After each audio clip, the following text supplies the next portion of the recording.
एक certain number के बाद तो नंबर ही रह जाता. बिल्कुल. So if you're doing well in life, if God has been kind, खाना तो एक वक्त में उतना ही खाओगे, रहोगे भी उसी घर में.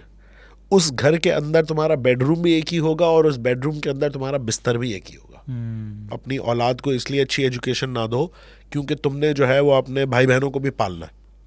एक मिसाल दे रहा हूँ. अब माँ बाप उसको इमोशनल ब्लैकमेल भी करेंगे बिल्कुल कि भाई ये तो तुम्हारी क्या, ये तुम्हारी फैमिली नहीं है क्या, तुम्हारा इनका तुम्हारे ऊपर हक नहीं है क्या, ये जिम्मेदारी नहीं है. तो भाई बिल्कुल एक जिम्मेदारी है, but that does not Erode the responsibility and the obligations you have towards your own wife and children also. मैं नहीं कह रहा कमाओ नहीं, माइंड यू. बिल्कुल. मैं नहीं कह रहा कि वेल्थ ना बढ़ाओ, मैं नहीं कह रहा कि जाइंट ना बनो, मैं नहीं कह रहा कॉन्ग्लोमरेट ना खड़ा करो. मैं सिर्फ ये समझाना चाह रहा हूँ कि अपनी वैल्यूज को तो सीधा करो, उसको एंड गोल ना बनाओ. लेकिन जो एक सबसे की चीज है मेरे ओपिनियन में, किसी से काम लेने के लिए भी वो काम आपको खुद भी आना चाहिए. हाँ. अगर आपको खुद ही नहीं पता तो भाई दुनिया तो फिर टोपी पहनाती है. तो तुम तो कमा रहे हो ना यार. तो आपके तुमने लिए अगर थोड़ी हमें कमा दे, रहा. हाँ बिल्कुल, मैं Obligation थोड़ी है. यही पॉइंट में मैं अगर discuss कमा करना रहा हूँ तो चाह यार मैं अपने लिए कमा रहा हूँ. हाँ, क्या तुम कमा रहे हो तो तुम्हारा मसला How क्या है? does that make you entitled to the money I am making? और बंदा अपने पैसे और आप वापस कोई भी मांगते हो हुए सकते शर्माता हैं. है. आप मेरे दोस्त भी हो सकते हैं, आप मेरे भाई भी हो सकते हैं, आप मेरे रिश्तेदार भी हो सकते हैं. It doesn't make you entitled for the money I am making, भाई.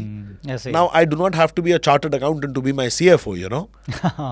Yeah, similarly, I do not have to be a marketing MBA to be able to go and do my sales, or I do not have to be a engineer to go and do my production. I mean, I can't be all of them at the same time.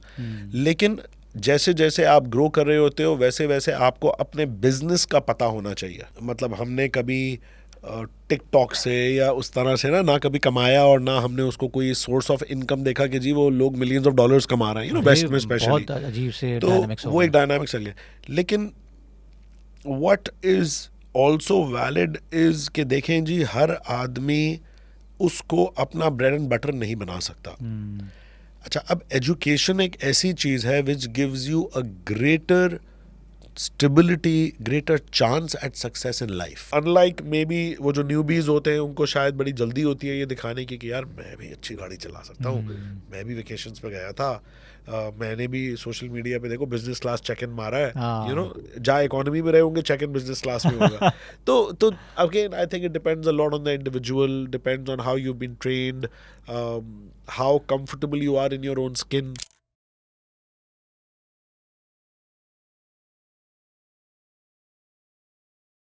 अस्सलाम साद भाई, कैसे हैं? अल्हम्दुलिल्लाह, वालेकुम सलाम. Start करने से पहले साद भाई का छोटा सा इंट्रोडक्शन दे दूं. साद भाई की ये पहली पॉडकास्ट या पब्लिक अपीयरेंस है सोशल मीडिया पे. ये बहुत सीक्रेटिव आदमी है और ये उन लोगों में से हैं जिनको कंटेंट की भरमार कर देनी चाहिए. इनके पास इतना ज़बरदस्त कंटेंट है बताने के लिए, समझाने के लिए, बिज़नेस में, एंटरप्रेन्योरशिप में, फैमिली मैनेजमेंट में, एम्प्लॉय मैनेजमेंट में. लेकिन ऐसे लोग अनफॉर्चुनेटली कम बोलते हैं. तो मेरी कोशिश होती है कि मैं जितना ज़्यादा इन लोगों को ला सकूँ, क्योंकि मैंने बहुत कुछ सीखा है इन लोगों से लाइफ में. तो मेरे जहन में ये आता है कि यार जब मैं इनको लेके बैठूंगा और पब्लिक में हम बात करेंगे तो कितने लोगों की हेल्प हो सकती है. Food business and plastic packaging business में एक बहुत बड़ा नाम है साद भाई का, साद हबीब. तो हम स्टार्ट करते हैं. सबसे पहले साद भाई, आप फॉर्चुनेटली मेरे फिटनेस कोचिंग के क्लाइंट रहे हैं, ठीक है, लेकिन साथ साथ मुझे अच्छी तरह याद है 45 मिनट के सेशन में 40 मिनट आप कॉल पे होते थे, 5 मिनट हम लोग वो करते थे. और साथ भाई उन लोगों में से हैं जो फ़न लविंग आदमी हैं और फ़न लविंग वर्कआउट्स करने की आदत रखते हैं. और इन्होंने बहुत सारे लोगों को हमारे घर जमा करके ग्रुप बना लिया था. तो हमें बड़ा मज़ा आया. इसलिए साद भाई से कभी भी कॉर्पोरेट एनवायरनमेंट में वो चिलिंग नहीं हो सकती थी जो कि हमारी जिम में हुई. लेकिन साद भाई को सबसे पहले मैंने जो मुझे हेल्प किया साद भाई ने, वो सबसे पहले ये किया कि मैं जब फॉर एग्जांपल कुछ 3 साल पहले अपना ट्रांजिशन करना चाह रहा था from 9 to 5 to self employment to entrepreneurship, अपना काम करने के चक्कर में, क्योंकि मैं फ़िटनेस कोचिंग भी कर रहा था, 1-2 काम और कर रहा था. तो मैंने साद भाई से कुछ मशवरा मांगा, मेंटोरिंग मांगी. साद भाई ने कहा आओ मेरे ऑफिस. और मैंने कहा चलो अच्छा, एक मोटिवेशन सेशन हो जाएगा, साद भाई मुझे पुश करेंगे, बताएंगे, सिखाएंगे. लेकिन साद भाई ने मेरी उस दिन पैक कर दी. मैं लिटरली रोने वाला था. अगर ये मुझे 3-4 सवाल और कर लेते तो मैं वाकई ऐसी सिचुएशन में था कि यार शिट, मैं क्या करने जा रहा हूँ अपने साथ. लेकिन अगले दिन साद भाई ने मुझसे पूछा कि क्या सीन है, क्या करने वाले हो. मैंने कहा टू हेल विद इट यार साद भाई, आई डू इट. तो इन्होंने कहा कि pat on the back, I just wanted to listen to this thing.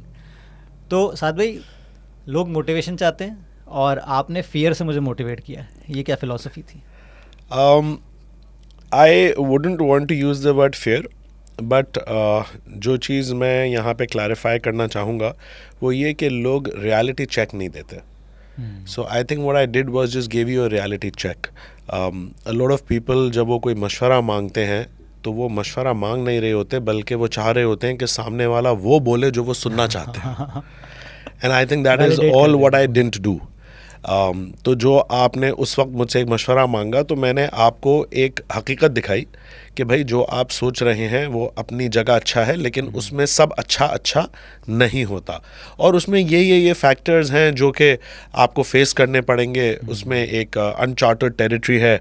आप अच्छा कर सकेंगे नहीं कर सकेंगे, दुनिया आपको किस तरह लेके चलेगी. फिर जाहिर सी बात है आप काम कोई भी करें, no matter how much you love it, how much you enjoy it, at the end of the day इंसान को अपना पेट भी पालना होता है और घर भी चलाना है. जाहिर सी बात है एक 22 साल के लड़के के लिए एक डिसीजन लेना और जब आप मेरे पास आए someone who is in his mid 30s माशाल्लाह फैमिली है, बच्चे हैं, तो उस लेवल पे एक डिसीजन लेना इन दोनों डायनामिक्स में भी फ़र्क होता है.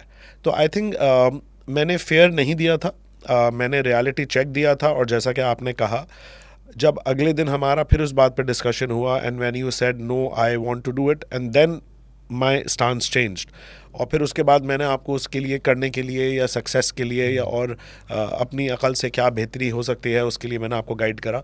तो वो पहले ये देखना था कि you the first thing is to be prepared for it. तो जब बंदा किसी चीज़ के लिए प्रिपेयर्ड होता है तो वहाँ पे वो माइनर से सेटबैक से डिमोटिवेट नहीं हो जाता या उसको अचानक ये घबराहट नहीं शुरू हो जाती कि यार मैं तो क्या सोच के चला था इस रास्ते पे और अब it's not working out. Because you know कि यार there will be ups and downs लेकिन एक लॉन्ग टर्म ट्रेजेक्ट्री जो है वो ऊपर की होनी चाहिए. And I think that holds true for anybody, everybody, girls, guys, professionals, students, no matter at what stage in life. Life is generally not a bed of roses. You have to keep on trying to make it one. मुझे आपकी बात से एक बात याद आई. एक दफ़ा एक मल्टीनेशनल में मेरी नौकरी होने वाली थी तो मैंने मशवरा नहीं किया कुछ लोगों से क्योंकि I was very much willing to get it. हुआ ये कि मुझे एक बंदे की कॉल आई कि यार तूने मुझे वहाँ से ऑफ़र आई तूने एक्सेप्ट तो नहीं की. मैंने कहा मैंने कर ली. तो कह रहा पागल हो गया, काले पानी की सज़ा है, ये होगा ये होगा ये होगा ये होगा. Then I dug deeper into it. मैंने कहा और क्या होगा और क्या होगा और क्या होगा. अच्छा ये चीज़ मैं उस वक्त अनइंटेंशनली कर रहा था. बाद में मुझे आपसे ये फियर वाला एलिमेंट का समझ में आया कि यार ये चीज़ मैं पहले एक दफ़ा कर चुका हूँ क्योंकि I just wanted to know more कि और क्या हो सकता है और क्या हो सकता है. Because I wanted to prepare myself क्योंकि मैं जाऊँ और मैं बोलूँ यार मल्टीनेशनल में ये बड़ी मल्टीनेशनल है, ये कुछ होगा, ये सिस्टम्स होंगे, लेकिन भाई काले पानी की सज़ा पहले सुन के चले जाओ क्योंकि जो भुगत चुका है you should be mentally prepared. तो फियर वाला एलिमेंट बड़ा ज़बरदस्त है. तो ये आप जब अपने एम्प्लॉयज़ को ओरिएंटेशन करते हैं, मैंने देखा है कि आपके एम्प्लॉय से बड़ी अच्छी चैलेंज भी है, आप उनको समझाते भी हैं, आप उनको उनके फैमिली मैटर्स में भी समझा रहे होते हैं, तो आप उनको भी इसी तरह मोटिवेट करते हैं फियर के थ्रू? Again I am going to say I think fear is not the right word to use. ठीक है ना. तो हमें वो अपने माइंड से निकालना चाहिए. मकसद किसी को डरा के मतलब हम कोई जल्लाद नहीं है या हम किसी भी अपनी कंपनी में जाहिर सी बात है we are not constantly just telling people कि no my way or the highway. तो that's not how it works. What is important is जो मैं एक बड़ा स्ट्रांगली बिलीव करता हूँ कि आप कोई भी काम कर रहे ना you need to be enjoying it. ऐसा नहीं हो सकता कि आप कोई भी काम कर रहे हो वहाँ पे आप कहें कि मुझे तो रोज़ नई चीज़ करने को मिलती है. No, there will be mundane tasks जो आपको करने हैं. या आप कहें कि यार रोज़ मैं तो कोई बड़ा एक्साइट होता हूँ, तो no. So which is then why it becomes very important कि जहाँ आप जा रहे हो काम करने, अब चाहे वो 2 लोगों की कंपनी है या 200 की या 2000 की, and no matter at what stage you are, आपके बॉसेस भी होंगे, आपके कोलीग्स भी होंगे, आपके जूनियर्स भी होंगे at a certain point in time. You need to be having a good time with them. Because you do not, even if your job is paying well, आप नहीं चाहते कि you wake up every day and you say I hate my job. ठीक है ना. अब वो job तो सेट के लिए भी है, बिल्कुल काम पे तो रोज जाना है ना. मार्क ज़करबर्ग के लिए भी है. ऐसा तो नहीं है कि आप घर बैठे हुए हो और आपको जो है वो रोज महीने के एंड में पेचेक पहुंचा देते हैं. चाहे वो मीटिंग्स हैं, चाहे वो स्ट्रेसर्स हैं, चाहे वो ग्रोथ है, चाहे वो स्ट्रैटेजी है, at some point in time you are engaging. So एक ये बड़ी इंपॉर्टेंट बात है. जैसा आपने कहा कि मेरी एम्प्लॉयज़ के साथ एक अच्छी रिलेशनशिप है, तो अल्हम्दुलिल्लाह I try to put in an effort in that. Because practically आप सोचो हम अपने घर वालों के साथ कितना टाइम गुजार रहे हैं और हम अपने ऑफिस में, फैक्ट्री में, बिजनेस में कितना टाइम गुजार रहे हैं. तो जब हम घर आते हैं एक तो वैसे ही पूरे दिन के एग्जॉस्टेड होते हैं, फिर सेकेंडली उस टाइम में जो हम लेट्स से 12 घंटे घर में होते हैं, उस 12 घंटे में से फिर आप सो रहे होते हैं, बाथरूम में होते हैं, खाना खा रहे होते हैं, तो how much actual time are you spending? तो अब हमने उसको भी मैक्सिमाइज करना है प्रोडक्टिविटी में, एफिशिएंसी में, वैल्यू एडिशन में, लेकिन eight the same time you can not be spending 10 hours in the day with people whom you hate, or the job which you hate, or the boss which you hate. सही बात। तो ये चीज़ बड़ी important है। तो ऐसा नहीं है, देखें हम कंपनी में काम कर रहे होते हैं तो रिजल्ट्स तो हमें चाहिए। तो अगर आप कंसिस्टेंटली पुअर परफॉर्म कर रहे हो, आप if you are not eligible for that job, तो फिर तो आपको वहाँ नहीं होना चाहिए, बिकॉज अगर आप वहाँ हमने आपको बिठा के रखा हुआ है तो फिर कंपनी आगे कैसे बढ़ेगी? सही बात है। ठीक है ना? तो that is there, but fear element के थ्रू मैं नहीं बिलीव करता कि आप ऑपरेट करना चाहिए। You need to be engaging people, you need to be giving them a sense of ownership. जो आपने बात कही ना, कैसे देखिए आपको कोई कितना भी दे दे, unless you are able to relate to something, आपके अंदर अगर वो सेंस ऑफ ओनरशिप नहीं है, मुझे आप बताओ आप उसमें हार्ट और सोल कैसे दोगे? और हार्ट और सोल जबान से नहीं दिया जाता, आपकी परफॉर्मेंस से नजर आता है। सही बात है। You are at home and you are thinking about it. आप रास्ते में हो और यू आर वरिड अबाउट, यार ये काम मैंने करना था, हुआ या नहीं हुआ, या मैंने किसी से करवाना था, या मैंने किसी को गाइड करना था। This is indication तो that you're skin in the game ये out मुझे there. बताओ फेयर से कैसे किसी के अंदर ला सकते हो? You can only bring it if somebody is able to relate to it. और सही बात है यार, देखें एक कंपनी है तो किश्ती तो एक है ना, उसमें डायरेक्टर लेवल के भी लोग हैं, उसमें पीएन लेवल के भी लोग हैं। किश्ती तो सबकी एक ही है, आप भी वहीं से खाते हो, मैं भी वहीं से खाता हूँ। तो बात यह है कि we need to keep that in check, and I think that's about it. हाँ बिल्कुल, आप सही कह रहे हैं। अच्छा मुझे बताएं कि मैं थोड़ा सा ना बाउंस बैक करता रहूँगा इन चीज़ों पे, क्योंकि मुझे याद आ रही हैं वो चीज़ें जो हमने बात की थी। I just want this to be as candid as possible. आपकी जो मुझे लगता है ना, वैसे मैं आपसे पूछूंगा कि आपकी सबसे फेवरेट स्किल क्या है बिजनेस में, ठीक है, लेकिन मुझे लगता है पहले आप बताएंगे, पहले मैं अपना बता दूं, मुझे लगता है पीपल मैनेजमेंट है।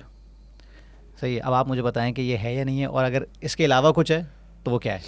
यार let me take you back how I started. I graduated from LUMS and then I came back.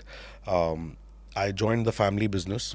Originally हमारे ग्रैंडफादर ने बिजनेस सेट करा, फिर then my father they set up new company, new business. So when I also came, तो ऐसा नहीं था कि जी आए और आके डायरेक्टर की सीट पे बैठ गए और मेरे लिए एक नया बिजनेस सेट किया गया था। So naturally the finances were provided and एक सर्टन कंपनी का सेटअप तो मिला था, बट इट वाज अबाउट कि भाई आप यहाँ से कमाएं और यहाँ से हमें भी खिलाएं और ख़ुद भी खाएं। तो एक बच्चे को लगता ना, यार मैं तो भाई एक प्रिविलेज बैकग्राउंड से, एक अच्छा यूनिवर्सिटी से मैं पढ़कर आया हूँ, मुझे तो कोई सेठ वाली मेज़ कुर्सी मिलेगी। तो that was not the case. So it is as I said कि it is not like a bed of roses.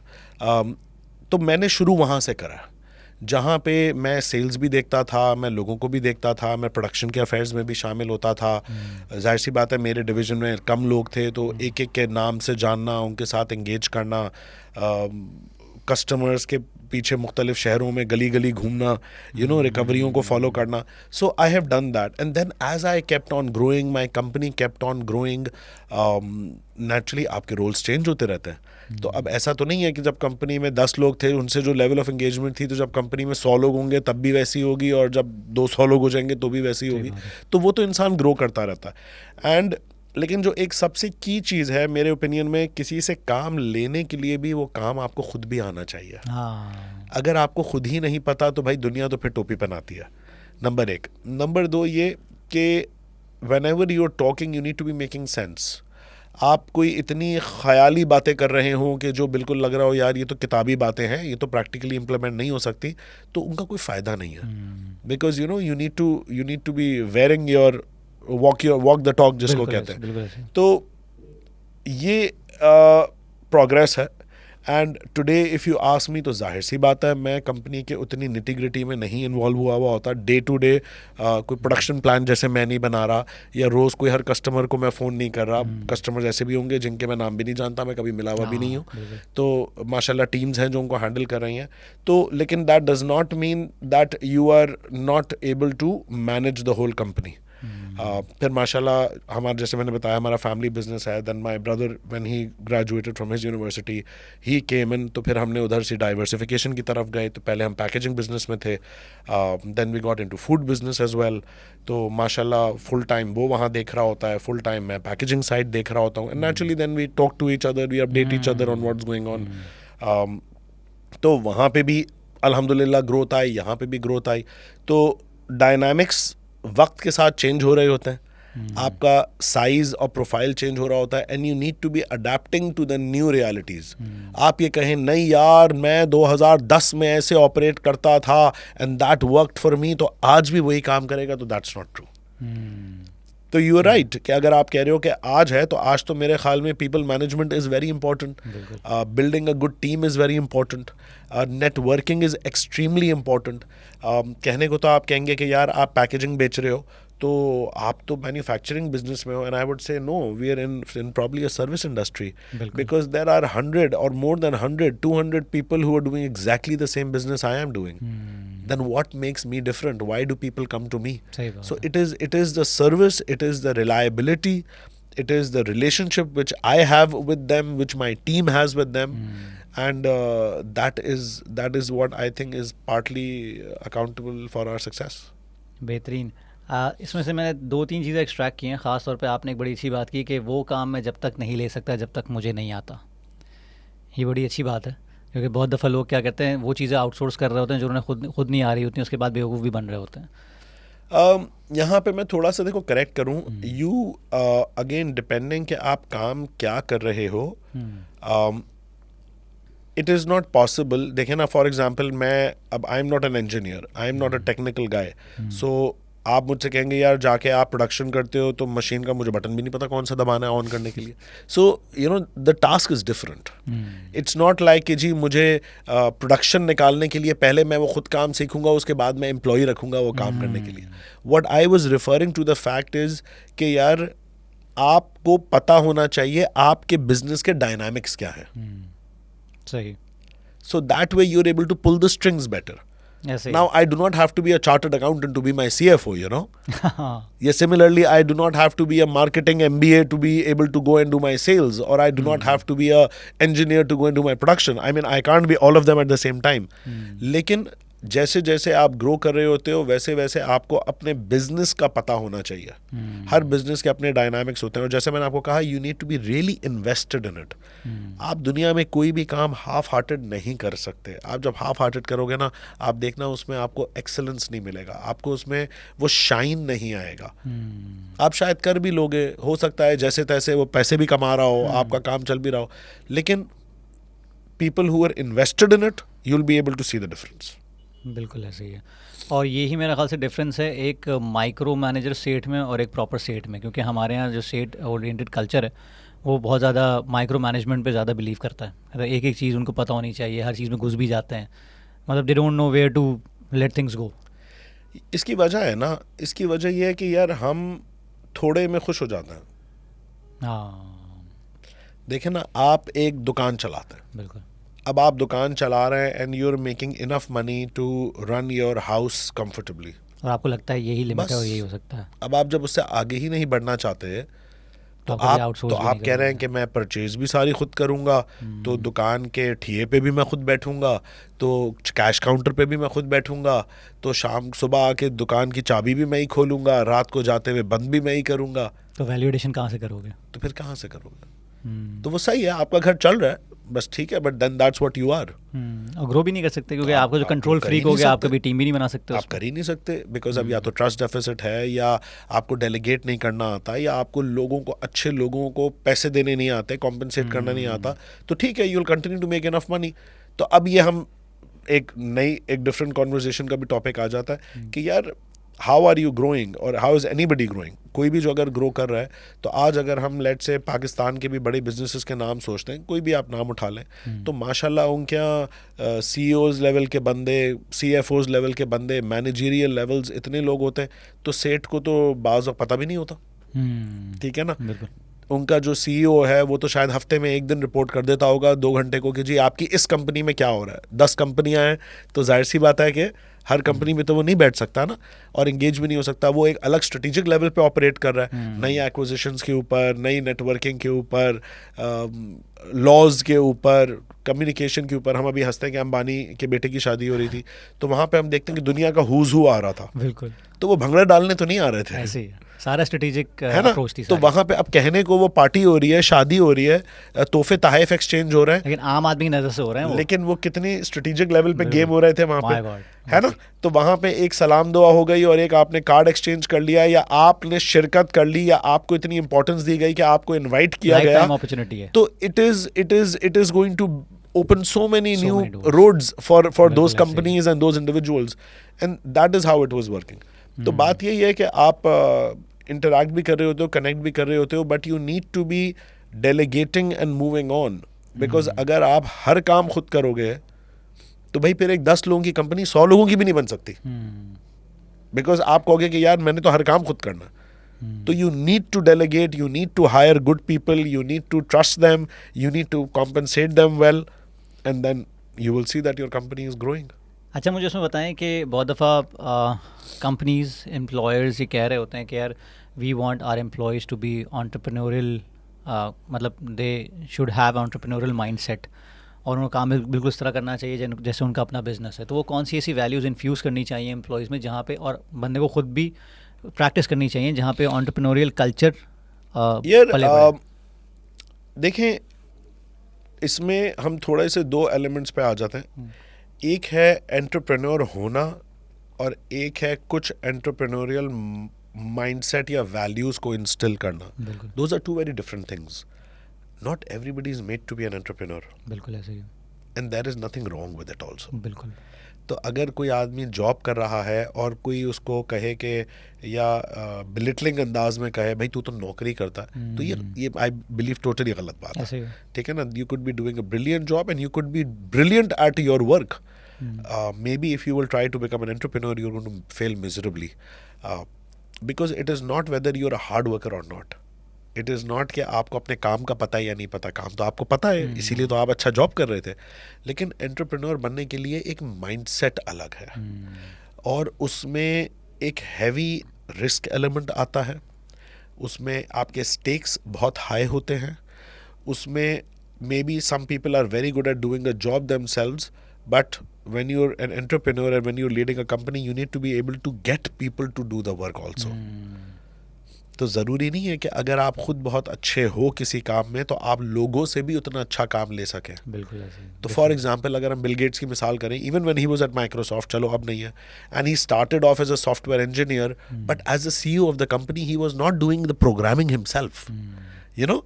तो बात यही है. हम अपने लेवल की बात करते हैं. हम ये कह रहे हैं कि भाई आपकी 20 लोगों की भी कंपनी है, मिसाल दे रहा हूँ, कोई भी ट्रेडिंग कंपनी है, मैन्युफैक्चरिंग कंपनी है, कंसल्टेंसी कंपनी है, आप फिटनेस करा रहे हो, जो भी कर रहे हो, तो it is about whether you are comfortable और whether you are happy in a setup जहाँ पे आप कहोगे यार महीने के एंड में मुझे मेरी एक सर्टन रिम्यूनरेशन मिल जाएगी, and I am going to give it my best shot and I am going to be very good at my job, as compare to यार I want to be doing a setup जहाँ पे मैं लोगों से काम ले रहा हूँगा, मेरे स्टेक्स भी हाई होंगे, मैंने रिस्क भी लगाया हुआ होगा. ठीक है, वो रिस्क के बदले मुझे रिटर्न एक्सपेक्टेड है, लेकिन गारंटी तो कोई नहीं है. कोई नहीं, सही बात है. तो भाई आप वो सारे प्रेशर्स, वो सारी चीज़ें बर्दाश्त कर सकते हैं. अगर आप नहीं कर सकते तो फिर तो आप फेल हो जाएंगे. तो जो काम आपको आता भी है, जिसमें आप बहुत अच्छे भी हैं, when you are so disturbed and when you are under so much duress, तो भाई वो काम भी कैसे करोगे. तो ये तो हो गया पहला पॉइंट कि एंटरप्रेन्योर होना या जॉब करना. You could be brilliant at both, so you need to decide where you lie. I think nobody else can जज इट फॉर यू, बिकॉज आपको पता है what you are made for. There is no right or wrong, पहली बात. अच्छा, फिर बात आ जाती है एंटरप्रेन्योरियल माइंडसेट की. तो जो मैंने थोड़ी देर पहले भी एक बात कही थी, देखो it is all about taking a sense of ownership. अगर आप कंपनी के ओनर हो, फिजिकल ओनर हो, और आपकी सोच ये मेरी बला से won't work, तो फिर क्या होगा. सही बात है. लेकिन वही अगर वैल्यू आप इंस्टिल कर रहे हो अपने एम्प्लॉयज़ में कि यार तुम्हारी कंपनी है, अच्छा करोगे तो तुम्हें भी बेनिफिट है, तो you need to have a system of you know appreciation. और अगर बुरा करोगे तो भाई शॉर्ट रन में तकलीफ है, नुकसान है, परेशानी है, मीडियम रन में, लॉन्ग रन में you will be no longer associated with this company because you are not a good fit. तो ये एक इम्पॉर्टेंट चीज़ है जो कि आपको हर आदमी को अपने हर लेवल के एम्प्लॉई में ड्रिल करनी चाहिए है. मैंने एक वर्कशॉप अटेंड करा था, वहाँ पे एक प्रोफेसर ने हमें एक मिसाल दी, सुन के हमें फ़नी लगती है but it is brilliant how the mindset is instilled. एक जापानीज़ कंपनी का मिसाल है एंड वहाँ पे they were working on space station and stuff like that, कोई स्पेस रिलेटेड एक्टिविटी थी.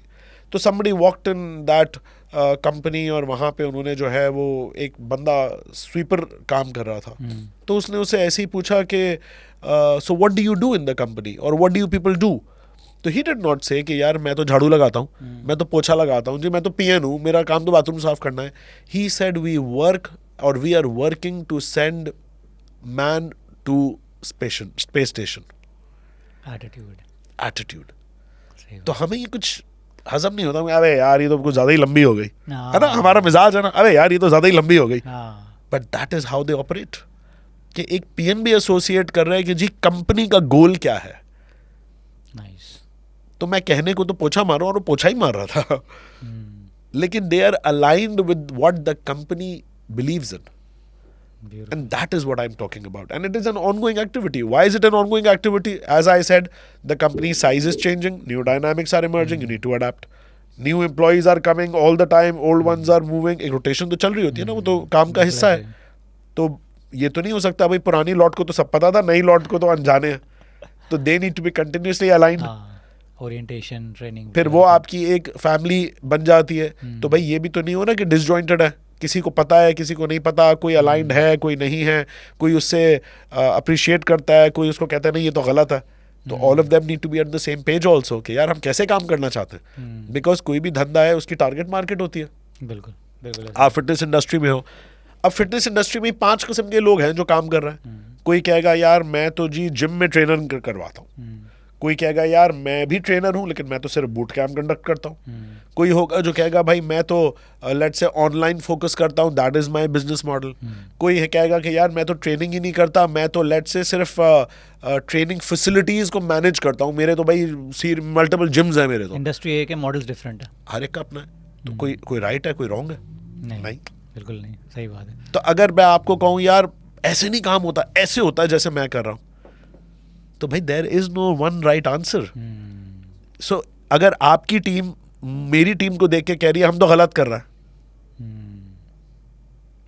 तो ये इंपॉर्टेंट है ना कि यार आपकी कंपनी आपकी टीम को पता होना चाहिए हमारा टारगेट क्या है, हम किस अंदाज में काम करेंगे, हमारे गोल्स क्या हैं. और बहुत सारे अच्छा गोल्स भी अलग अलग होते हैं. मीडियम टर्म गोल्स अलग हैं, शॉर्ट टर्म गोल्स अलग हैं, लॉन्ग टर्म गोल्स अलग हैं, इंटर डिपार्टमेंटल गोल्स अलग हैं डेफिनेटली. तो you need to be aligned with what I am targeting to do. बच्चे को हम स्कूल भेजते हैं तो गोल ये तो नहीं है जिंदगी का कि बस सारी जिंदगी स्कूल ही जाता रहेगा, है ना. लेकिन आप भी कहें यार ये तो वक्त ज़ाया कर रहे हैं स्कूल जाके, भाई काम कर रहा होता तो पैसे घर ला रहा होता. एंड यू से वेट अ मिनट, सबको ये बात समझ में आती है कि नहीं भाई ये तो अभी इन्वेस्टमेंट का टाइम है. अगर ये सही से पढ़े लिखेगा नहीं, क्वालिफाइड नहीं होगा तो आगे क्या काम करेगा. सही बात है. तो वही बात कंपनी के लिए भी है, वही बात इंडिविजुअल्स के लिए भी है कि you need to be aligned towards the goals. अब वो शॉर्ट रन में आपको समझ नहीं आ रहा होगा, लेकिन अगर पता होगा कि हम ये काम क्यों कर रहे हैं, because eventually this is what we want to achieve from it, it will be very simple. दुनिया जो बोलती है बोलते रहे, वक्त आएगा नज़र आ जाएगा. इसमें बहुत इंपॉर्टेंट एलिमेंट है जो कि आजकल very much all the rage भी है, एजुकेशन वर्सेस स्किल. क्योंकि इन दोनों को ना कंपार्टमेंटलाइज कर दिया गया है. और क्योंकि मैं काफ़ी सारे 21-22 ईयर्स ओल्ड से मेरा अच्छा खासा वास्ता पड़ता है माशाल्लाह, थाउजेंड्स ऑफ डॉलर्स का कोई मसला ही नहीं है. मतलब हम उस ज़माने में सोच भी नहीं सकते थे, लेकिन एजुकेशन पे उनका फोकस ख़त्म हो गया है. क्योंकि वो डेफिनेटली वो टिकटॉक्स ऐड से कमा रहे हैं, ये कर रहे हैं वो कर रहे हैं. 17 साल के 18 साल के लड़के, तो मैं तो कभी को देख के घूम जाता हूँ. मैंने बैंक स्टेटमेंट कभी मैं उनकी देखी, मैंने कहा यार ये क्या सीन है. तो लेकिन जब इस एजुकेशन की बात करो तो वो उसको डिमीन करते हैं. अब तो आप माशाल्लाह लम्स ग्राड हैं और आपने फिर बिज़नेस भी बिल्ड किया है और आपने स्क्रैच से बिल्ड किया, ऐसे नहीं कि प्लेट में रख के आपको मिल गया. तो आप क्या समझते हैं कि इस डिबेट में कौन सा बड़ा फ्लॉ है कि लोगों में बिल्कुल स्किल की तरफ जा रहे हैं और एजुकेशन को बिल्कुल डिमीन कर रहे हैं? यार देखें ये तो और आपके पास वर्ल्ड क्लास एजुकेशन है माशाल्लाह. नहीं देखो ये तो एक हकीकत है that the way things are moving, new dynamics are emerging, जो कि आपकी मेरी जनरेशन के लिए बड़ी एलियन भी है। मतलब हमने कभी टिकटॉक से या उस तरह से ना कभी कमाया, और ना हमने उसको कोई सोर्स ऑफ इनकम देखा कि जी वो लोग मिलियंस ऑफ डॉलर्स कमा रहे हैं, वेस्ट में स्पेशली। बहुत अजीब से तो डायनामिक्स हो वो एक गया। डायनामिक्स चल गया।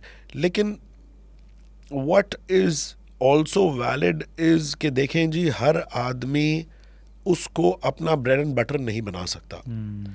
अच्छा, अब एजुकेशन एक ऐसी चीज है which gives you a greater stability, greater chance at success in life.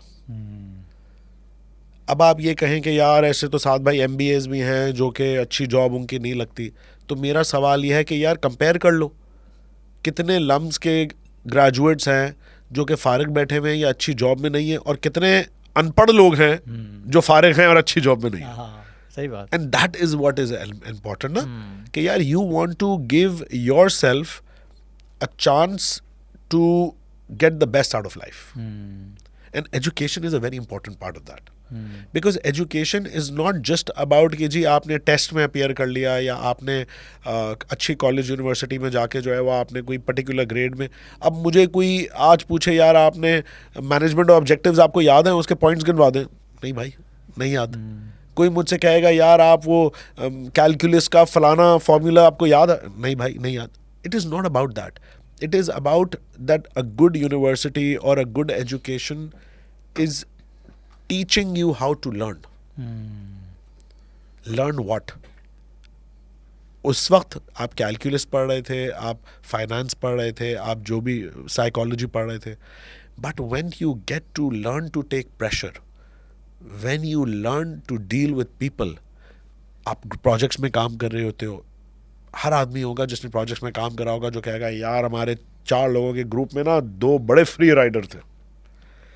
वो क्या सिखा रहा होता है आपको कि यार जब दुनिया में भी जाके काम करोगे ना तुम्हें फ्री राइडर्स मिलेंगे, उनकी वजह से अपनी कारकर्दगी छोड़ दोगे। So you needed to work extra hard to cover up for them, because grade तो एक मिलेगा भाई, लेकिन अगर प्रोजेक्ट मैंने वाड़ दिया तो ये जस्टिफिकेशन नहीं होगी कि मैंने तो अपने हिस्से का काम कर लिया, सामने वाले ने नहीं करा, बिकॉज रिजल्ट कॉमन है। तो what are they teaching you कि यार जिंदगी में आगे बढ़ने के लिए हर किस्म के लोग मिलेंगे, कोई पुल डाउन करेगा, कोई स्टॉल करेगा, कोई फ्री राइडर होगा। You need to work for your success, there is no shortcut and there are no excuses. दुनिया सिर्फ इसमें इंटरेस्टेड है कि भाई तुमने अचीव क्या करा।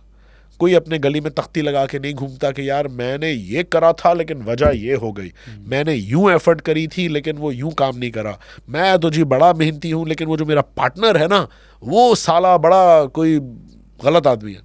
नोबडी केयर्स, रिजल्ट्स होता मैटर करते, सिर्फ रिजल्ट्स मैटर करते हैं। तो अच्छी एजुकेशन, अच्छी तालीम, अच्छी तरबियत, अच्छा एक्सपोजर, वो आपको इसके लिए प्रिपेयर कर रहा होता है, और इसके लिए उसमें बोनस होता है। खत्म बात। अब टिकटॉक पे आप कितने दिन कमा लोगे?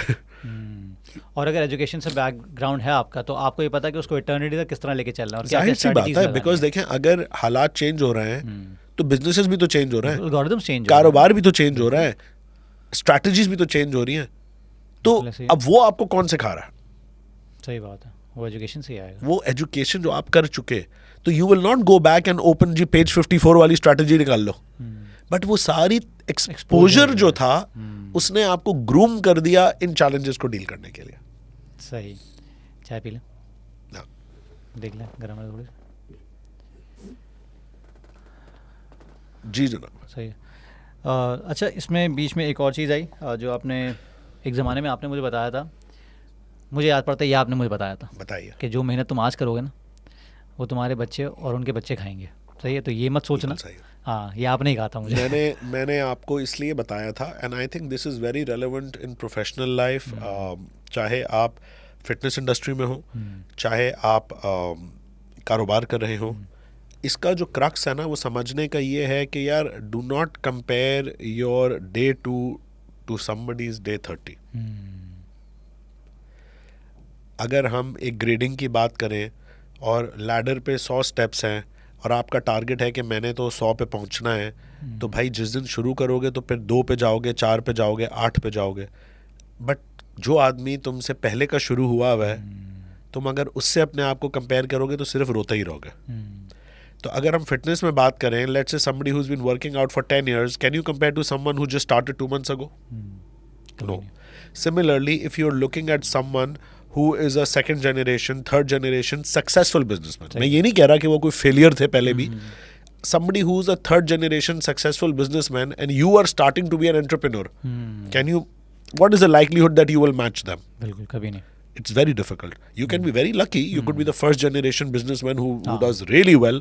But वो भी करते करते ही होगा ना भैया.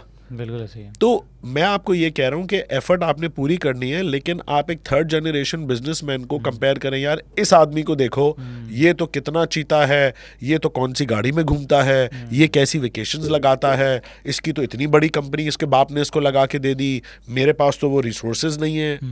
तो वो तो सारे कंप्लेंट्स है ना भाई. तो जाहिर सी बात है आपकी भी फर्स्ट जनरेशन को भी यही बिल्कुल इश्यूज आए होंगे, बिल्कुल चैलेंजेस. जैसे आपने कहा कि आपके जो दादा हैं वो बेसिकली दुकान टू दुकान जाके उन्होंने सैम्पलिंग भी की है. आप बिल्कुल सही कह रहे हैं, मेरे वालिद साहब ने भी करी. तो बात यह है कि जिस लेवल ऑफ सेल्स या मार्केटिंग एफर्ट मेरे वालिद साहब ने करी वो मैंने तो नहीं करी. सही बात है. या जी अगर उन्होंने एक छोटे सेटअप से काम शुरू करा तो हमने शायद उतने छोटे सेटअप से काम नहीं शुरू करा. तो रिसोर्सेज चेंज होते रहते हैं ना. तो अगर एक नया आदमी एक घुसना चाहेगा जो जीरो पे है, तो उसके पास तो वो रिसोर्सेज ही नहीं है जो एक सेकंड जनरेशन या थर्ड जनरेशन बिजनेसमैन के पास है. सही बात है. तो आप कहें जी मैं तो बड़ा मेहनती हूँ यार, मुझे तो सीमेंट लाइन लगानी है. भाई नहीं डाल सकते तुम सीमेंट प्लांट यार, अब कैसे, मतलब रोते रहोगे क्या इस बात पे? तो let's not compare to that. What I am saying is you need to be focusing on where you are starting, where you need to be, and whether you are progressing or not. Important ये है कि भाई आप जहां पे थे आप उससे बेहतर हुए, आप आगे बढ़े. और आपकी इस बात ने बेसिकली मुझे मोटिवेट इसलिए किया था क्योंकि आपने एक पर्सपेक्टिव क्लियर किया था कि अपना काम कर रहे हो, कुछ भी कर रहे हो, एफर्ट करोगे, इसका जो गोल है ना वो तुम अपनी लाइफ में देखो ना देखो, तुम्हारी औलाद उसकी औलाद को जरूर डेफिनेटली उनको बेनिफिट मिलेगा. तो यही है बेसिकली. अगर आप भी थोड़ा सा बैक फुट पे जाएं तो आप देखेंगे तो जो दादा ने मेहनत की, डेफिनेटली आपके अबू ने उतनी नहीं की, फिर आपने उतनी नहीं. मेहनत नहीं, आप इसको मेहनत का वर्ड ना बोले. मेहनत शायद ज्यादा ही करी. सही है, मेहनत का वर्ड नहीं है. मैंने कहा ना पर्सपेक्टिव का फर्क है. इनपुट इतना वो नहीं था जितना पर्सपेक्टिव का फर्क है ना. पर्सपेक्टिव फर्क है. जाहिर सी बात है एक आदमी जो जीरो से शुरू कर रहा होता है उसके पास वो रिसोर्सेज तो नहीं होते जिसको एक प्लेटफॉर्म मिला होता है. बिल्कुल ऐसे है. अगर आप मेहनत नहीं करें, देखें ये बड़ी इंपॉर्टेंट बात आपने बोली लेकिन अनजाने में, लेकिन मैं इसको हाईलाइट करना चाहूंगा. अगर आप मेहनत नहीं करोगे ना तो बना बनाया धंधा भी खत्म हो जाएगा. आपके बाप ने आपको एक महल दिया होगा, एक एम्पायर दिया होगा, और आप उसको साल 2 साल 5 साल 10 साल में इरोड कर दोगे. तो मेहनत की कमी कहीं नहीं है. इनफैक्ट मेहनत के अंदाज बदल जाते हैं. बिल्कुल. और इसी से जो एक और क्वेश्चन है मेरे जहन में आया कि मैंने अभी बैक स्टेज आपको बता रहा था कि स्टेटिस्टिकली तीसरी जनरेशन जो होती है वो यही चीज़ होती है ना कि मेहनत करी कराई मिल गई, अब वो थोड़ा सा शशकों में लग गए, इतनी मेहनत नहीं कर रहा है. लेकिन आपके केस में माशाल्लाह you are third generation and as I have been noticing you, माशाल्लाह आपके बेटे को भी जानता हूँ, जिस तरह आप अपने एक वैल्यूज़ कैस्केड कर रहे हैं नीचे. तो आप क्या अप्रोच है आपकी पेरेंटिंग के मामले में कि आप चाहते हैं कि फोर्थ जनरेशन से आगे भी चीज़ें इसी तरह चलती रहें? आई थिंक इसमें 2-3 मोटी सी बातें हैं जो मैं कहूँगा which I think holds true for everybody. एक तो पहली बात जो कि लोग जिस पे तवज्जो नहीं देते वो है सिस्टम्स. 2 भाई भी मिलके काम कर रहे होते हैं, बाप के साथ कर रहे होते हैं, लेकिन उस घर में कोई सिस्टम्स नहीं होते जो कि जल्द या बदेर बहुत बड़े डिस्प्यूट का और एक इशू का मसला बनते हैं. मिसाल के तौर पे जी 1-2 आपको छोटी सी मिसालें मैं दूंगा सिर्फ पॉइंट समझाने को. अब एक बाप है और बाप जो है वो काम कर रहा है, फैक्ट्री है, बिजनेस है, दुकान है, जो भी है, और बच्चे आए और बच्चे आके काम में लग गए. अब बच्चे भी काम में कर रहे हैं, गल्ला जिसको कहते हैं वो बाप के हाथ में है, और जो बच्चे की ज़रूरत है वो बाप पूरा कर देता है. अच्छा जी, अब काम बढ़ा, हाथ ज़्यादा खुलना शुरू हुआ. हर बच्चे की प्रेफरेंस अलग है, सोच अलग है, अंदाज अलग है. तो ऐसा तो नहीं हो सकता है कि जी वो गल्ला एक रहे और स्टाइल सेम हो. ठीक है ना. तो एक बंदा है मिसाल के तौर पे जिसको कपड़े लत्ते का ज़्यादा शौक है, वो कहेगा यार मुझे तो ब्रांडेड वेयर पहनना है, मुझे तो ये अच्छा खर्चा समझ में आता है. हो सकता है दूसरे को ना वो शौक हो, वो कहे यार मुझे तो जी वेकेशंस का ज़्यादा शौक है, यार मैं तो लंदन अमेरिका घूमना चाहता हूँ. तो जिसको कपड़े लत्ते का शौक है वो कहेगा यार ये तो हर वक्त इसमें खर्चा करता रहता है, और जिसको घूमने का शौक है वो कहेगा यार ये तो बड़ी महंगे महंगे जूते कपड़े ख़रीदता है. तो डिस्प्यूट खड़ा हो गया। बिल्कुल ऐसे ही है। नंबर एक। दूसरी मिसाल ये है कि जी एक बाप है, उसके फॉर सिंप्लिसिटी पर्पस 2 बेटे हैं। एक बेटे ने नौकरी करी, एक बेटे ने बाप के साथ धंधा शुरू करा। अब जो बेटा बाप के साथ धंधा कर रहा है तो वो घर भी चला रहा है, क्योंकि भाई बिजनेस है, फैमिली बिजनेस है, और उससे घर के खर्चे भी निकल रहे हैं, माँ को भी खर्चा दिया जा रहा है, बहन बहन के भी जो खर्चे हैं वो भी किए जा रहे हैं। And there is a very good likelihood जो बच्चा नौकरी कर रहा है उसको जो तनख्वाह मिलती है वो सारी उसकी जेब में जाती है। अब वक्त गुजर रहा है, काम बढ़ रहा है, काम बहुत अच्छा हो गया। जो बच्चा बाप के साथ लगा हुआ है वो पूछता है भाई बाप मेरा क्या है, तो बाप उसको जवाब दे रहा है सब तुम्हारा ही तो है, और किसका है, और किसके लिए कर रहा हूं, तुम्हारा ही तो है। अच्छा चले फास्ट फॉरवर्ड करते हैं, बाप का हो गया इंतकाल। अब जो दूसरी औलाद है वो खड़ी होगी, भाईजान 1 मिनट, विरासत में तो हिस्सा मेरा भी है, तो हम 2 भाई हैं, आधा तुम्हारा आधा मेरा। अब वो भाई कहेगा कि भाई ये तो सब मैंने करा हुआ है, मैंने खड़ा करा है, बाप ने तो 100 रुपए कमाता था, मैं आज इस 100 को 1000 पे ले आया और अचानक तुम आ गए। तो कहेगा भाई अचानक तो नहीं आया, ये तो अल्लाह की तरफ से, दीन की तरफ से मेरा हक है, आप कैसे रोक सकते हैं। फड्डा शुरू। So the problem is we do not have clarities. तो अगर 2 भाई मिलके भी काम कर रहे हैं, इट डजंट हर्ट कि आप पहले दिन मिलके सेट कर लो, भाई ये विड्रॉल्स होंगी, ये तुम्हारी रिम्यूनरेशन होगी, ये मेरी रिम्यूनरेशन होगी, कंपनी इस तरह कमाएगी तो इतना निकालेंगे, इस तरह कमाएगी तो इतना निकालेंगे, इतना री इन्वेस्ट करेंगे, इस तरह ग्रोथ लेकर आएंगे।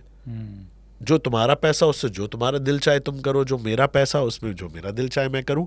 तो कम से कम आपको फाइनेंशियल डिस्प्यूट्स का चांस बहुत कम हो जाएगा। ये तो हो गया एक एलिमेंट। अब आइए दूसरे एलिमेंट की तरफ। बहुत बहुत इम्पोर्टेंट है आदमी की नीयत। देखें, जब आपकी नीयत साफ होगी, आपकी नीयत अच्छी होगी, आपकी नीयत में कोई धोखेबाजी या यार मैं दूसरे का पैसा मार लूँ, मैं बदनीयती कर लूँ, मैं अपनी जेब में ज़्यादा फ़ायदा डाल लूँ, जब ये सब नहीं होगा, यू आर बाउंड टू सी बरकत इन योर वर्क। बिल्कुल। बरकत एक ऐसी चीज़ है जो मैं आपको यहाँ पे समझा नहीं सकता। Everybody who does that, those can relate, those can understand। और कैसे अल्लाह आपके रास्ते बना रहे होते हैं, कैसे आपके काम बन रहे होते हैं। तो मैं तो बड़ा स्ट्रॉन्ग बिलीवर हूँ इस बात में कि यार हम तो बड़े नाकिस लोग हैं। There are people who are better educated than me, there are people who are more experienced than me, there are people who are more hardworking than me, there are people who are more intelligent than me। लेकिन ऐसे लाखों करोड़ों लोगों से अल्लाह ने हमें बेहतर रखा हुआ है। तो क्यों रखा हुआ है भाई? सही बात है। तो हमारे साथ डेफिनेटली बड़ों की दुआएं भी हैं, हमारी नीयतें भी हैं, फिर हमारी मेहनतें भी हैं, हमारे कुछ ना कुछ सिस्टम्स भी हैं। And I think it is a combination of all of it put together, जिसके साथ आप कहते हो कि यार एक कंटिन्यूटी हो। अच्छा, एक और बड़ी इंपॉर्टेंट बात, आप कहेंगे यार साद भाई ये 4-5 बातें आपने बता दी, अब तो बचा ही कुछ नहीं है, ये तो बड़ा सिंपल सा फॉर्मूला है, ये कर लो। तो एक आखिरी बड़ी इंपॉर्टेंट बात है भाई, किसी के साथ भी काम करने के लिए अपना दिल बहुत बड़ा करना पड़ता है, और दोनों को। तो don't fool yourself into thinking यार मैं ही बस चीता हूं जो कॉम्प्रोमाइज कर रहा हूं या बर्दाश्त कर रहा हूं। नहीं नहीं नहीं, ऐसी कोई बात नहीं। 4 बातें आपको सामने वाले की खलेंगी, बर्दाश्त करो, आगे बढ़ जाओ, इग्नोर इट। और वही बात सामने वाले के लिए आप उससे पूछेंगे तो आपकी 4 बातें उसको बुरी लग रही होंगी, उसको भी वही करना चाहिए कि यार look at the greater good, ignore it और आगे बढ़ जाओ। तो जहाँ पे सारे स्टेक होल्डर्स में, अब चाहे वो पार्टनर्स हो, चाहे वो 2 भाई हो, चाहे वो बाप बेटा ही क्यों ना हो, सही बात, जहाँ पे आप ग्रेटर गुड को देख के आगे बढ़ोगे वहाँ पे गाड़ी साथ चलेगी। जहाँ पे आपने निटी ग्रिटी को पकड़ना शुरू कर दिया तो फिर वहाँ पे झगड़े होंगे, लड़ाइयाँ होंगी। Same is the case. तो ये वो वैल्यूज़ है जो हम अपनी औलादों को भी कोशिश करते हैं पास ऑन करें कि भाई पैसे को फ़ायदे के लिए कमाना है, पैसे को खुदा नहीं बना लेना, सही बात है, पैसे को गुरु नहीं बना लेना। तो use the money for your life. Because very interestingly आप गौर करो, देखो एक सर्टन नंबर के बाद तो नंबर ही रह जाता। बिल्कुल। So if you are doing well in life, if God has been kind, खाना तो एक वक्त में उतना ही खाओगे, रहोगे भी उसी घर में, उस घर के अंदर तुम्हारा बेडरूम भी एक ही होगा और उस बेडरूम के अंदर तुम्हारा बिस्तर भी एक ही होगा। अब तुम एक 500 गज के घर में रहते हो या एक 2000 गज के घर में रहते हो। और नवाल रविकांत की एक बहुत याद आ गई मुझे बात कि money can only solve your money problems, उसके अलावा तो जो प्रॉब्लम्स है वो मनी सॉल्व नहीं कर सकता। नहीं, मैं तो आपको बात कर रहा हूँ यार, आप बहुत कंफर्टेबल हैं। मैं तो आपको एक अगले लेवल की बात कर रहा हूँ, आप बहुत कंफर्टेबल हैं यार। आप 2000 गज के घर में रहते हैं, आप महीने के 1 करोड़ रुपए कमाते हैं, खा सकते हो महीने का 1 करोड़ रुपए? नहीं खा सकते ना। हाँ, What all I'm you can say- eat in 1 hour वो वाली बात होती है। What I am saying is beyond a certain number, it Number is है just a number. अब आपके पास 1 प्लॉट और है या 100 प्लॉट और है, आपको कोई फर्क पड़ रहा है? वो तो आप औलाद को देके चले जाओगे। वो सिर्फ सेफ्टी नेट आपने My किया हुआ है। question is then is it worth fighting for? मैं नहीं कह रहा कमाओ नहीं, माइंड यू, बिल्कुल। मैं नहीं कह रहा कि वेल्थ ना बढ़ाओ, मैं नहीं कह रहा कि जाइंट ना बनो, मैं नहीं कह रहा कॉन्ग्लोमरेट ना खड़ा करो। मैं सिर्फ ये समझाना चाह रहा हूं कि अपनी वैल्यूज को तो सीधा करो, उसको एंड गोल ना बनाओ। एंड गोल तो नहीं बनाओ ना। पता चले कि जी तुम्हारी ना फैमिली से कोई रिलेशनशिप है, ना तुम्हारी लोग तुम्हारे बारे में अच्छा बोलते हैं, ना तुम्हारी कोई इज्जत है, पैसा बहुत है। मैंने जब भी इंट्रोडक्शन में कहा था कि आप वो आदमी हैं, उन लोगों में से हैं जिनको बोलना चाहिए लेकिन वो बोलते नहीं है, कंटेंट बहुत है आप लोगों के पास। क्योंकि मैंने ये पढ़ा है कि भाई जब जो जो जिनको बोलना होता है ना वो खामोश हो जाते हैं, तो वो बोलना शुरू कर देते हैं जिनको खामोश रहना चाहिए। ख़ास तौर पे जो लोग आजकल पैसे दिखा के, नोटों की गड्डियाँ दिखा के लोगों को घेर रहे हैं, कोर्सेज बेच रहे हैं। मैंने इंडिया के काफ़ी एंटरप्रेन्योर्स को फॉलो करता हूँ, मुझे बड़े अच्छे लगते हैं वो लोग। वो कहते हैं कि यार, एक बंदे ने कहा कि मेरी पीआर वो जो एम्प्लॉयज़ हैं मुझसे बोलते हैं कि भाई आप अपनी रोल्स रॉयस में बैठ के वीडियो बनाओ, पेंट हाउस में जाके वीडियो बनाओ और बताओ कि लोगों को देखो ये है। बोला मैं अपने पैसे दिखा के घेरना चाहता ही नहीं हूँ लोगों को, वो तो मैंने सिर्फ प्रोडक्ट है मेरी हार्ड वर्क का या मेरे प्रोसेस का, सिस्टम का, जो मुझे सिखाना है। मैं उनको एंड प्रोडक्ट के लिए नहीं घेर रहा, मैं उसको इसके लिए घेर रहा हूँ। बिल्कुल सही है। तो यहाँ पे जो आपने अभी बात की, क्योंकि हमारी मनी माइंडसेट जो है ना इंतहाई एफडअप हुई है फ़िलहाल, क्योंकि यही बोला जा रहा है क्योंकि एक तो इकोनॉमी के हालात ऐसे सही है, ऊपर से जो जिस तरह कंटेंट क्रिएटर्स हैं, जिस तरह उन्होंने एक अन्नी मचाई हुई है कि भाई पैसे डॉलर्स इतने ये वगैरह जो मैंने आपको बताया। फिर यंग लड़के आ रहे हैं, फिर वो क्या कर रहे हैं कि अगर $1000 कमा रहे हैं, इतना कमा नहीं रहे जितना वो बता के कमा रहे हैं कि हमने कितना कमाया। तो ये भी एक बहुत बड़ी मनी वैल्यू ख़राब हुई हुई है जो कि आपको एंटरप्रेन्योरशिप की तरफ लेके नहीं जाती।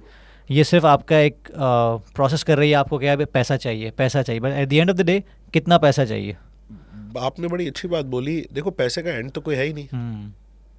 आप मुझे एक नंबर तो आज दे दो कि यार मुझे इतना पैसा मिल जाए तो मैं खुश हो जाऊंगा, मैं आपको गारंटी से कह सकता हूँ when you will be close to that figure it will not be good enough. सही बात है। तो पैसा तो कभी भी इनफ नहीं होता, which leads to a life hack, जिसको मैं कहूँगा कि यार ये हमारे अल्लाह ने भी कहा है कि we need to be content with what we have.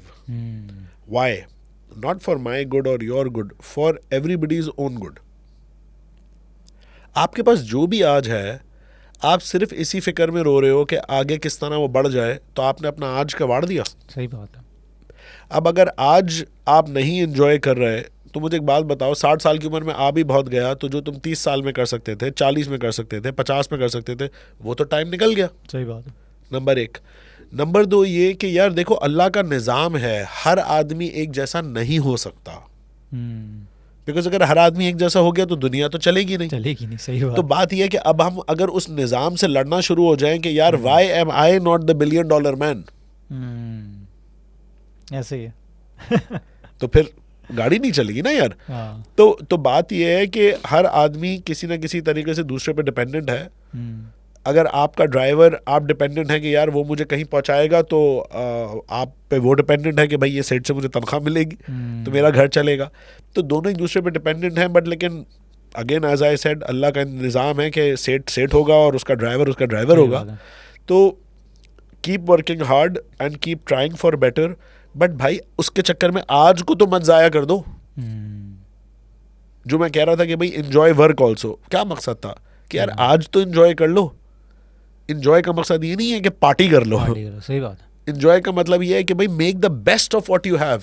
हम कंपनी में भी एक बात ही करते हैं, देखें अनलिमिटेड रिसोर्सेज किसी के पास नहीं होता। बिल्कुल।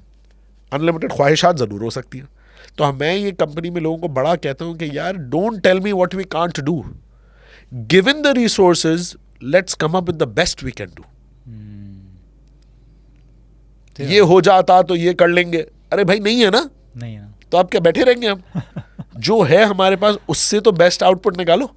हाँ, और ये एक कहते ना कि एक ये सेंस है बहुत प्रिवेल कर रहा है आजकल के, यार ये होता तो वो हो जाता, बहुत से लोग काम, इतना पैसा होता तो काम कर लेते, उसके पास इतना है, तो ये तो सब कंप्लेन्स है ना। हाँ, ये सारी कंप्लेन रही ये तो फिर कंप्लेन्स है ना यार। हाँ।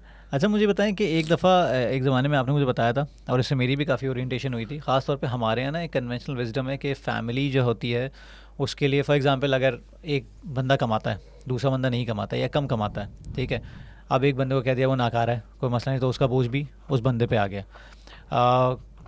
एक ऐसा भी इंसिडेंट हुआ था कि मेरा एक दोस्त था जो अपने बच्चों को अच्छे स्कूल से निकालना चाह रहा था, तो मैंने आपसे डिस्कस किया था, तो आपने कहा था कि वो गलत कर रहा है, क्योंकि उसकी बहन है घर में और उसका भाई है जो कि आर्ग्यू कर रहे हैं कि यार ये क्या कर रहे हो तुम, तुम्हारे बच्चे इतने महंगे स्कूल में पढ़ रहे हैं, वो भी उस स्कूल से पढ़ा हुआ था, बिल्कुल सही। अच्छी एजुकेशन दिलाना उसका काम था, लेकिन वो कंसिडर कर रहा था कि मैं बच्चों को उठा लूँ स्कूल से, क्योंकि मेरे वालिदैन और मेरे बहन भाई जो हैं वो ने आर्ग्यू करना शुरू कर दिया और उनके खर्चे रुक रहे हैं। बिल्कुल सही है। तो ये किस हद तक ठीक है, क्योंकि वो लाइन ड्रॉ नहीं कर पाया अपनी फैमिली और यार ये देखें बड़ी इंटरेस्टिंग सी बात है, वो ये कि within family relations also हर एक का एक सर्टन हक है और हर एक की एक सर्टन जिम्मेदारी है। हमारे यहाँ अनफॉर्चुनेटली एक ख़ानदान का या बरादरी का या एक सोशल प्रेशर जो है वो आ जाता है, जो कि इंसान से एक गलत काम भी करवा लेता है, या उसके ऊपर, मिसाल के तौर पे आप मुझे कह रहे हैं कि यार वो अपनी औलाद को इसलिए अच्छी एजुकेशन ना दो क्योंकि तुमने जो है वो अपने भाई बहनों को भी पालना है। एक मिसाल दे रहा हूँ। अब माँ बाप उसको इमोशनल ब्लैकमेल भी करेंगे, बिल्कुल ऐसे कि भाई ये तो तुम्हारी, क्या ये तुम्हारी फैमिली नहीं है क्या, तुम्हारा इनका तुम्हारे ऊपर हक नहीं है क्या, ये जिम्मेदारी नहीं है? तो भाई बिल्कुल एक जिम्मेदारी है, but that does not Erode the responsibility and the obligations you have towards your own wife and children also. तो बात यह है कि आपका फ़र्ज़ अपनी औलाद की तरबियत करना है, अपने भाई बहन की तरबियत करना नहीं है, नंबर एक। नंबर दो ये कि इफ़ यू कैन कंट्रीब्यूट, बिल्कुल करना चाहिए, बिकॉज हमारे दीन में भी है सिला रहमी करो। सबसे अच्छा सदका जो है वो अपने रिश्तेदारों पर है, रिश्तेदारों में भाई बहन भी आ जाते हैं, लेकिन not at the expense of your own needs. मतलब आप अगर चैरिटी भी उतनी कर दें कि आप खुद परेशान हो जाएं, तो भाई कल आपका दीन ईमान भी तो खतरे में पड़ जाएगा। सही बात। कि आप परेशानी में आ गए, तो you do not want to come to hell ना। आप कमरे में आ रहे हो और बीवी से लड़ाई हो रही है कि जी मेरे खर्चे पूरे नहीं होते और आपको भाई के खर्चे खत्म नहीं हो रहे आपके। ये हो रहा है बहुत घरों में हो रहा है। लोग अपने औलादों को सिर्फ वो साइड पे कर देते हैं कि कोई मसला नहीं, तो मेरे भाई मुझे ये बताओ ना, कल अगर अपनी औलाद को इंडिपेंडेंट नहीं करोगे या उनको खड़ा नहीं करोगे अपने पैरों पे, तो तुम्हारे बुढ़ापे में कौन तुम्हारा भाई तुम्हारा सहारा बन रहा है? नंबर एक। नंबर दो ये कि भाई उसकी भी जो करो, मैं नहीं कह रहा नहीं करो, लेकिन बात ये हो रही है कि at the expense of what. बात ये हो रही है कि if you have to choose कि यार मैं भाई की अखराजात उठा लूँ क्योंकि वो कमाता नहीं है, या मैं अपने बच्चों को अच्छी तालीम दे दूँ, तो I don't think it's rocket science for anybody to decide कि मैंने किसकी ऊपर खर्चा करना, किसके ऊपर खर्चा करना। सही बात है। तो यहाँ पे तो देखें हर आदमी को अपने तौर पे समझना होगा ना ये बात। आप किसी के ऊपर इन्फोर्स तो नहीं कर सकते। आपने मुझे एक बड़ी अच्छी एक एनालॉजी बताई थी कि गिफ्टिंग का सिस्टम विद इन फैमिली। तो ये था कि आपने कोई प्रैक्टिस मुझे बताई थी कि ऐसा होता था कि कोई बंदा बाहर गया और वहाँ से वापस आया, उस बहुत सारी चीज़ें लेकर आया, जो कि लिस्ट प्रोवाइड की गई थी कि ये सारी चीज़ें लेकर आनी है। आपने वही चीज़ पूरी सूटकेस में प्राइस टैग के साथ उनको दे दी। इसका मतलब है कि दे हैव टू पे फॉर इट, और वो पे कर देते हैं। उसमें कोई ये नहीं कि भाई हैं या चाचा ताया हैं तो लाना चाहिए था। दूसरी आपने अप्रोच बताई कि एक भाई आया, वो जीन्स लेकर आया जिसको आपने ऑर्डर किया था कि यार ये लेकर आया, वो आया लेकिन उसके प्राइस टैग हटे हुए थे। इसका मतलब ये था, वन साइड रूल्स हैं, इसका मतलब ये था कि he does not want the payment, ये गिफ्ट है। बिल्कुल सही है। मेरे लिए बड़ी एलियन बात थी। मतलब हमारे यहाँ नॉर्मली जो middle class, lower middle class ऐसी फैमिलीज़ होती हैं ना, उसमें अगर प्राइस टैग लगा हुआ हो ना, अव्वल तो अगर आप देना भी चाह रहे हो ना कि पेमेंट चाहिए उनसे, तो प्राइस टैग हटा के दिया जाता है कि नहीं बुरा लगेगा प्राइस टैग। अच्छा नहीं ये थोड़ा सा मुझे वो लगा कि यार ये थोड़ा सा नहीं, देखिए नॉर्मलाइज होना चाहिए। नहीं देखिए इसमें एक्सपेक्टेशंस की और क्लैरिटी की बात है ना। तो फॉर एग्जांपल ये मेरे लिए बड़ा सिंपल है कि मैं अगर कह रहा हूँ यार फ़हद भाई, ज़रूरी नहीं है बाहर से कोई चीज़ ला रहा हूँ, मैं फ़हद भाई से कहूँ यार फ़हद भाई आप एक काम कीजिएगा यार, आप जा रहे हैं ज़रा 2 किलो दूध मेरे घर के लिए भी ले आइएगा यार। तो फिर मुझ में इतनी गैरत और इतनी कर्टसी होनी चाहिए कि वो 2 किलो दूध मैंने आपसे मंगवाया है तो मैं आपको उसके बदले के पैसे दे दूंगा, वो चाहे 500 रुपये है। और मुझे ये पता है फ़हद भाई को 500 रुपये से कोई फ़र्क नहीं पड़ेगा, but it is not about 500 rupees. It is about when I'm asking you to do me a favor, I should be thankful that you did that favor, but that does not mean that favor के साथ साथ आपको उसकी financial obligation भी बर्दाश्त करें आप। क्योंकि यहाँ तो ये होता है ना कि अगर आपने किसी को पैसे दे दिए। अच्छा, अब इसी को हम जो आपने मिसाल दी हम आगे बढ़ाते हैं। हाँ। कि फ़हद भाई गए और फ़हद भाई ने कहा कि यार ये मैं दूध लेने गया था तो वहाँ पे जो है ना वो लस्सी भी अच्छी सी बना रहा था, तो ये दूध तो आपने मंगवाया था ये रहा, लेकिन यार मैं आपके लिए लस्सी भी ले आया। हाँ। वो आपकी तरफ से। So you get my point, you know? So it is I don't think there is any, इसमें कोई शर्म की बात है या कोई गैरत की बात है कि अगर आप मुझसे मंगवा रहे हैं। और ये वही वाली बात है कि मैं कहूँ अगर मैं ट्रैवलिंग करता हूँ तो माशाल्लाह मेरी फैमिली है, मेरे दोस्त हैं, लिस्टें आ जाती हैं बाज़ वक्त के ले आओ, लाखों रुपए की होती हैं। तो अब इसका मतलब ये तो नहीं है कि भाई मैं ना सिर्फ उनके लिए लेकर आऊँ बल्कि मैं उल्टा परेशान हो जाऊँ कि अबे यार इतने लाख रुपए का इसका सामान, इतने लाख रुपए का इसका सामान, तो भाई छोड़ो मैं किसी भी नहीं जाता। तो वो किसी का बर्डन भी नहीं लेना चाहिए। लेकिन अगर आपका दिल चाह रहा है और आप अपनी मोहब्बत में, अपनी दोस्ती में आप किसी के लिए कोई टोकन लाना चाहते हैं, कोई गिफ्ट लाना चाहते हैं, तो यार बिल्कुल मोहब्बत की बात है, खुशी की बात है यार, व्हाई नॉट। ये असल में ट्रेडिशनली बहुत ज़्यादा आम है। मैं अपने इर्द गिर्द लोगों को देखता हूँ, बड़े अच्छे लोगों को मैं देखता हूँ। फॉर एग्जांपल अगर किसी की आपने फाइनेंशियल हेल्प कर दी तो ये भी एक जहन में होता है कि अगर तुम कमा रहे हो ना तो तुम तो कमा रहे हो ना यार, तो तुमने अगर हमें दे। हाँ बिल्कुल, मैं यही पॉइंट में मैं अगर कमा रहा हूँ तो यार मैं अपने लिए कमा रहा हूँ। क्या तुम कमा रहे हो तो तुम्हारा मसला क्या है? How does that make you entitled to the money I am making? और बंदा अपने पैसे और आप कोई भी हो शर्माता है। आप मेरे दोस्त भी हो सकते हैं, आप मेरे भाई भी हो सकते हैं, आप मेरे रिश्तेदार भी हो सकते हैं। It doesn't make you entitled for the money I am making, भाई। अगर मैं आपके ऊपर कोई भी खर्च कर रहा हूँ तो वो आप एक तरीके से एहसान है ना, तो you should be thankful for it. सही बात। You can't demand it. नहीं, ये मुफ्ताखोरी का जो एलिमेंट है ना ये बहुत ज़्यादा है। मैंने एक पॉडकास्ट उससे किया था कि यूट्यूबर है रामेश, वो बहुत ज़्यादा स्नीकर और क्रिप्टो वगैरह में है। तो स्नीकर कलेक्शन है उसके पास को मैसिव। तो वो अक्सर लोगों को बताता है कि भाई पैसे किस तरह कमाने, लेकिन इनबॉक्स में उसको ये आता है कि यार आप छोड़ो ना, स्नीकर इतने सारे हैं, एक दे दोगे तो क्या चला जाएगा। तो बोलता है यार मैं तुम्हें बता रहा हूँ किस तरह कमाना है, मैं तुम्हें मछली पकड़ना सिखा रहा हूँ। नहीं चाहिए, तुम मछली दे दो, फ्री दे दो। तो ये हमारे माशरे में है, क्योंकि हमारे यहाँ अगर कोई फॉर एग्जाम्पल, लेकिन वो जो लोग दूसरों से फ्रीबीज के एक्सपेक्टेशन में रहते हैं फिर वो वहीं रह जाते हैं, दुनिया वहीं रह जाते हैं। तो वो एक इकोनॉमी की हालत मैं तो कहता हूँ पॉजिटिव माइंड लो, तुम अपने आप को उस पोजीशन पे लाने की करो जहाँ पे तुम लोगों की मदद कर रहे हो, तुम लोगों को हेल्प कर रहे हो, तुम लोग तुम्हारी तरफ देख रहे हो कि यार ये मुझे कुछ देगा, रादर देन कि तुम उन लोगों में से हो जो हर एक की तरफ देख रहा हो कि यार इससे ये ले लो, इससे ये ले लो। एटीट्यूड का चेंज है ना, माइंडसेट का चेंज है। आपने एक बात ये भी मुझे बताई थी, मुझे बैठे बैठे याद आई कि डिप्रेशन कभी गरीब को नहीं होता। नहीं, I don't think that's probably true. ऐसी मजाक में कहा था, आपने कहा था जब एक बंदा अपनी लैम्बोर्गिनी से करोला पे आता है ना तो वो मसला होता है, लेकिन एक बंदा मेहरान से अगर बाइक पे आता है तो उसका इतना बड़ा इशू नहीं होता। मुझे अच्छी लगी थी बात। I think the better way to say is कि यार देखें हर आदमी जिस पोजीशन पे भी है ना, दुआ ये करनी चाहिए, मेहनत ये करनी चाहिए कि अल्लाह उस पोजीशन से जवाल ना दे। बिकॉज आई थिंक आप इट इज़, अगर कोई मेहरान वाला भी बाइक पर आएगा ना, I am sure it's going to be very very disturbing for him. वही बात एक लैम्बोर्गिनी वाले की भी है, वही बात एक फॉर्चूनर वाले की है। फॉर्चूनर के बाद अगर आपको सिविक पे आना पड़े इसलिए क्योंकि अब आप अफोर्ड नहीं कर सकते, तो वो सबसे बड़ा जो है ना इंसान का अपना कॉन्फिडेंस शाटर होता है और इंसान अपनी निगाहों में गिरता है। Because it is not just about that car which he can not afford, it is about so many things जो कि वो पहले कर रहा था और अब वो नहीं कर पा रहा, और सिर्फ अपने लिए नहीं, अपनी बीवी बच्चों के लिए भी। तो वो इंसान के लिए एक बड़ा ही शाटरिंग किस्म का एक्सपीरियंस होता है। And all I can say is कि यार हर आदमी अल्लाह से दुआ करे कि भाई मुझे कभी पर्सनली वो फेस ना करना पड़े, because I think it is tough for anybody, अमीर हो, गरीब हो, पढ़ा लिखा हो, जाहिल हो, इंसान की गैरत या इंसान की फीलिंग्स तो उसके साथ होती है ना यार। सही बात है।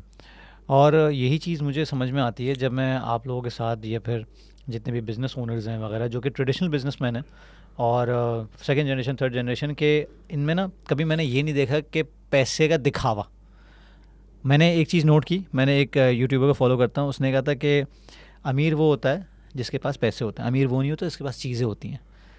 सही है, यार क्योंकि यहाँ पे कंजम्पशन ओरिएंटेड माइंडसेट बहुत ज़्यादा हो इट गया, is a lot about your own culture. I think इसमें दिखावे का कल्चर वगैरह आई बहुत थिंक ज़्यादा इसमें शायद मैं कहूँगा आप कराची और लाहौर में भी जाओगे ना तो आपको बहुत बड़ा फर्क नजर आ जाएगा। So it is not just about one person as an individual. Karachi में पुराने पैसे वाले लोग हैं, संभले हुए हैं, उनको कोई कॉम्प्लेक्स नहीं है ये दिखाने का कि यार मैं जल्दी से बता दूं कि मेरे पास, भाई मैं भी एक That's the certain point. Class का बिलोंग करता हूँ। तो अनलाइक मे बी वो जो न्यूबीज होते हैं उनको शायद बड़ी जल्दी होती है ये दिखाने की कि यार मैं भी अच्छी गाड़ी चला सकता हूँ, मैं भी वेकेशंस पे गया था, मैंने भी सोशल मीडिया पे देखो बिजनेस क्लास चेक इन मारा है, यू नो जहाँ इकोनॉमी में रहे होंगे चेक इन बिजनेस क्लास में होगा।